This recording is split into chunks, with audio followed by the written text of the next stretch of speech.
Toy stores to tech stores and upfront in Black Friday ads. Drones are on track to be all the rage this holiday. But before you make the leap, and they can be pricey, there are some things you need to know about drones.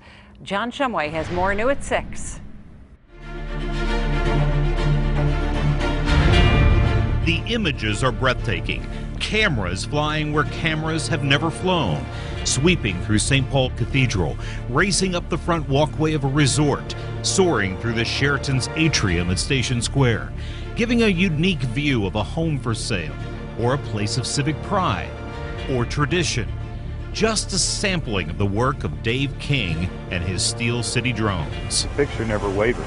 Drones are claiming new pathways in the sky and growing in popularity. This is a DJI Phantom series. This is what everybody buys, essentially. Starting at about $500 in Best Buy, where prices range up to $1,500.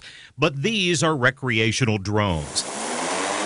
Dave's Steel City drones range up to the DJI Matrice 600, in which he has about $21,000 invested. This has a commercial-based GPS system.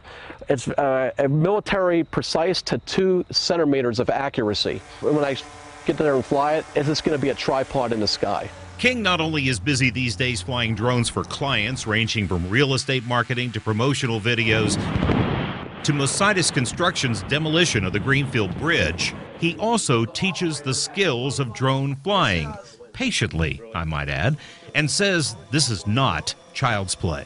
You have a 25-pound thing that can kill people in the air. Which is why he and Jake Leidick of iBot Aerial Solutions are so serious about and sticklers for the rules. I learned how to fly an actual airplane to do this stuff because I wanted to have a thorough knowledge of airspace. For commercial drone work, you do need a license. That is not the case for recreational users. No license. But there are serious rules about where you can fly, like over your neighbor's home. You have to have permission of the property owner. Public properties like parks are restricted. There is a 5-mile buffer zone around the 12 hospital heliports in our area, not to mention the airports. All no-fly zones for recreational flyers, unless advance notice is given to the Flight Operations Center at the hospital or the airport. And as far as how high you can fly, I'm allowed to go 400 feet high, and I have to stay within reasonable line of sight. Dave's advanced drones have sensors that indicate altitude.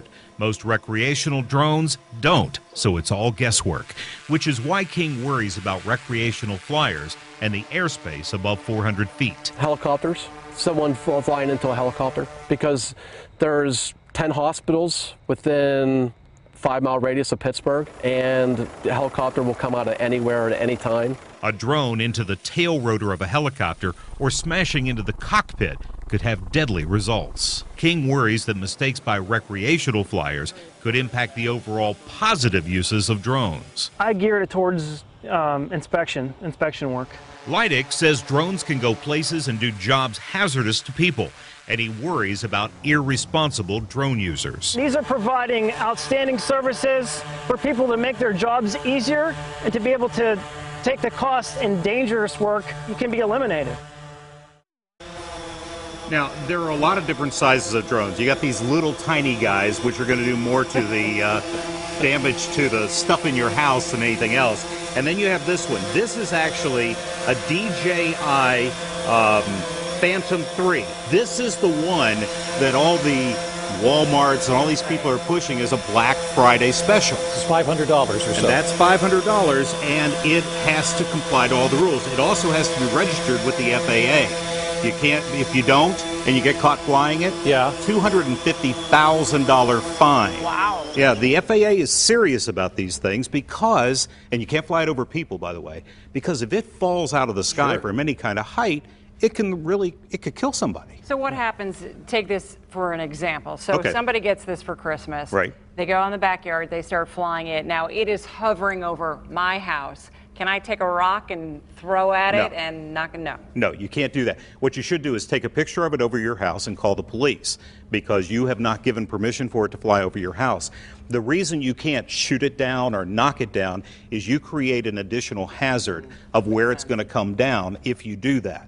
So you can't shoot it down, can't knock it down, but call the police. and have a picture of it to prove that it was over your house. Okay, I've got a couple of questions. First of all, do they all come with cameras? Most of them do. Most of them do. Even this little guy, believe it or not, has a little tiny camera right there. Wow, that's pretty neat. Is it difficult to learn to fly? No.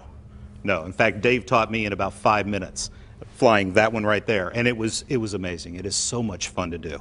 It really is. So it's a lot easier than the old gasoline-powered or whatever kind of airplanes that people would have, that radio controlled. Yeah, absolutely, and it's a lot better than the helicopter I flew into a portrait when I was a kid and had to pay for. By the way, if you do go buy one of these, try and pick up the brochure that the American Modelists Academy has put out that has all the information you need to know about flying them. Make sure you're legal because it's expensive. Yeah. Sounds like it. All right, John, thanks so much. Thank you, John.